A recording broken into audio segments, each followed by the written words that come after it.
Sebelumnya terima kasih banyak atas waktunya. Perkenalkan, nama saya Sani Gaddafi. Saya founder dari AdVillage.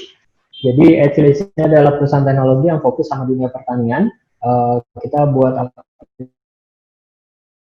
aplikasi digital ecosystem seputar dunia pertanian. Jadi seperti yang kita tahu juga sama-sama kalau rantai nilai di dunia pertanian Indonesia tuh sangat panjang. Rata-rata tuh ada 8 lapisan.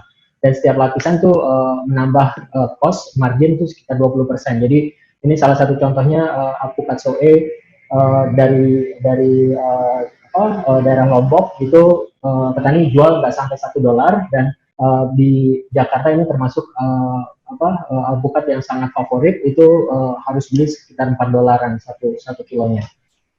Jadi AdVillage ini punya beberapa solution yang konsepnya adalah kita mau ngebangun digital ecosystem, fokus sama dunia pertanian saja. Jadi mulai dari pemberdayaan para petani, kita punya aplikasi komunitasnya, penjualan ke konsumen itu juga kita punya aplikasinya, lalu pendataan aktivitas petani kita juga punya, dan traceability dari logistik yang berjalan di tengah-tengah kegiatan transaksi pun kita punya platformnya. Jadi dan semua ini kita melibatkan petani ke dalam value chain-nya. Jadi setiap aktivitas itu bukan kita yang menjadi aktornya, tapi petani. Peranan kita itu murni di bagian teknologinya.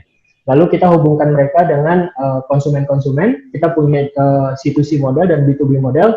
Unfortunately untuk kondisi COVID ini, C2C-nya harus kita hold dulu sementara dan kita fokus aja ke B2B karena model impact-nya itu sangat lebih terasa di B2B untuk kondisi saat ini untuk petani. Ini aktivitasnya, jadi kita mulai dari 2012 sebenarnya dan kita baru mulai ke solusi komersial itu di 2017 sehingga kita coba jalankan dengan trial.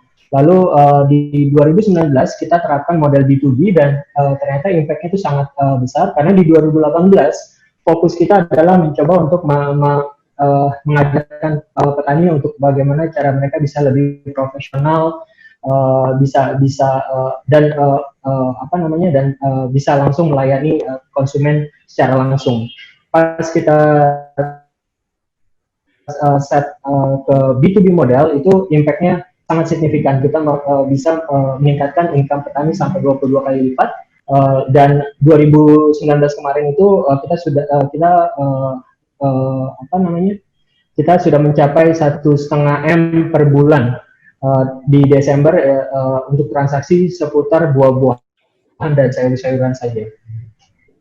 Dan efek COVID-19 kemarin itu justru tidak dirasakan di dalam bisnis kita karena memang aktornya adalah petani. Justru kita bisa saat itu waktu PSBB itu kita bisa petakan petani-petani source atau sumber bahan makanan yang ada di zona hijau itu yang bisa kita kirimkan ke Jakarta itu kita bisa langsung petakan dan karena mereka yang menjadi aktor di value chain yang mereka yang mengirimkan. Jadi ini juga meningkatkan security dari makanan yang diterima oleh konsumen dan pada saat itu kita berpikir pada saat PSBB kita ada kenaikan income, kenaikan transaksi sampai 3 kali lipat dari yang biasanya. Cuma kondisinya setelah ada relaksasi PSBB C2C modelnya drop dan dan kita berpikir sepertinya kita harus cari model baru untuk jalan ini lebih baik lagi. Dan kalau dilihat dari statistik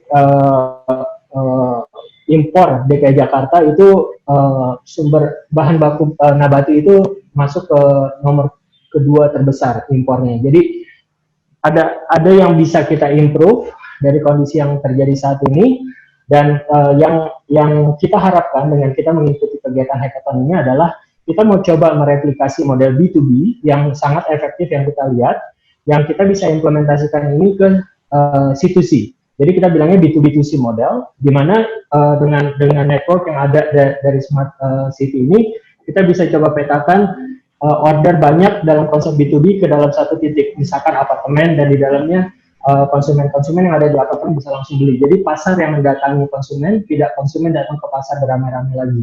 Gitu. Jadi dan semua itu bisa sudah dilakukan. Oke, Mas Hani, minta maaf sekali karena waktunya habis, tapi kayaknya sudah tercover semua.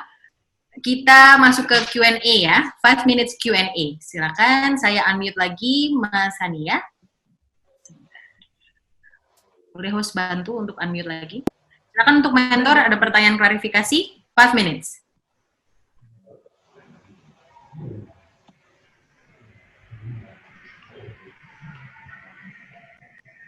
Mentor, silakan.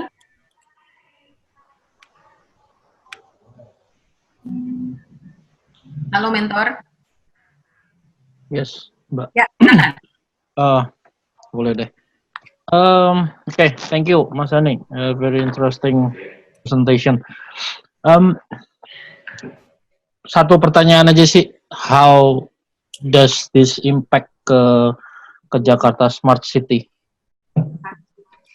Oke, jadi harapan yang akan kita lakukan adalah kita coba yang mungkin bisa kita lakukan ke depan adalah kita coba petakan per titik, misalkan dalam scale apartemen atau dalam scale kompleks satu daerah, sejauh mana para penduduk di daerah tersebut, misalkan kita koordinir melalui digital order-order yang terjadi di daerah tersebut, dan petani yang langsung mengirimkan hasil pertaniannya ke mereka. Jadi tidak ada lagi orang di tengah atau pihak-pihak di tengah yang kita tidak tahu kondisi keamanan dari suplai makanan yang akan dikonsumsi di daerah tersebut. Kita bisa tunjukkan siapa petaninya, kita bisa tunjukkan prosesnya, sehingga atau RT RW sekalian, sampai skala RT RW order dilakukan permintaan di koordinir di satu titik, dan dengan permintaan tersebut kita mapping petani-petani yang terdekat yang bisa langsung kirim ke titik tersebut. Tidak hanya masalah food security, optimalisasi dari cost juga akan sangat improve, karena itu yang terjadi dengan B2B model kita. Petani hasil transaksi pun langsung diterima oleh petani, kita bisa tunjukkan petani-petani yang mana saja yang menerima, dan konsumen pun bisa langsung terlibat, petani siapa saja yang mereka bisa bahan makanan mereka dibeli dari petani mana aja, karena setiap produk itu memang ada QR code-nya. Mudah-mudahan itu bisa menjawab, Pak. Oke, masih ada quick question? Saya mau nanya deh. Ada lagi? Oh, silakan. Ya, boleh. Ya. Mas Fir. Silakan, Mbak. Ya. Makasih, Mbak. Ya. Mas. Permisi, Mas Hani. Ya, Pak. Saya mau tanya tentang, ada nggak kepastian waktu antara dari customer ke petani? Iya.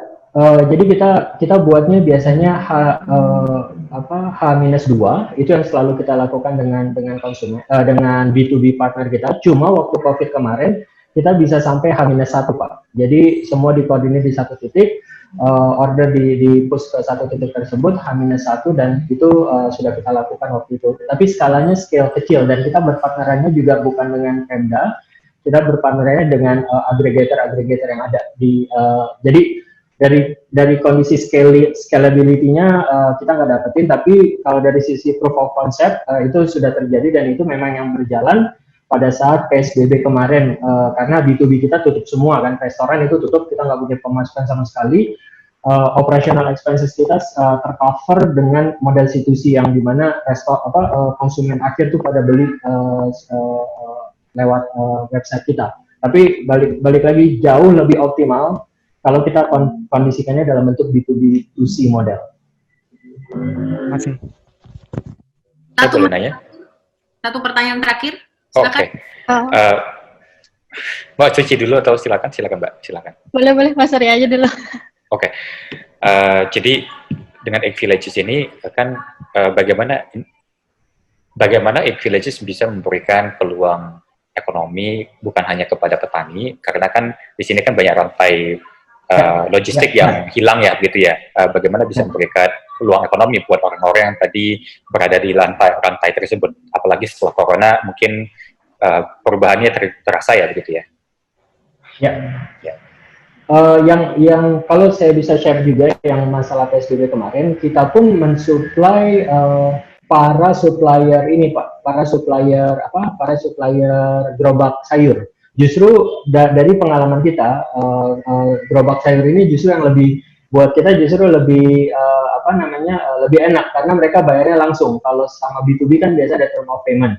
Tapi kalau sama tukang sayur mereka langsung kasih barang, mereka langsung bayar dan mereka jual. Semua kembali ke harga lagi Pak gitu. Jadi kita pun terbuka untuk kita bisa supply ke pasar pasar manapun. Cuma challenge-nya adalah harga gitu. Jadi kalau memang harganya masuk, kita nggak dicoba loncatin titik tersebut gitu, rantai nilai tersebut. Tapi sebagian besar itu memang harganya tidak masuk. Nah pertanyaannya adalah harga kami itu kan harga yang sangat pantas di sisi petani. Jadi kalau misalkan harga yang kita bangun itu adalah harga kesepakatan dengan petani gitu. Jadi kalau misalkan lebih rendah dari itu berarti harus ada yang kita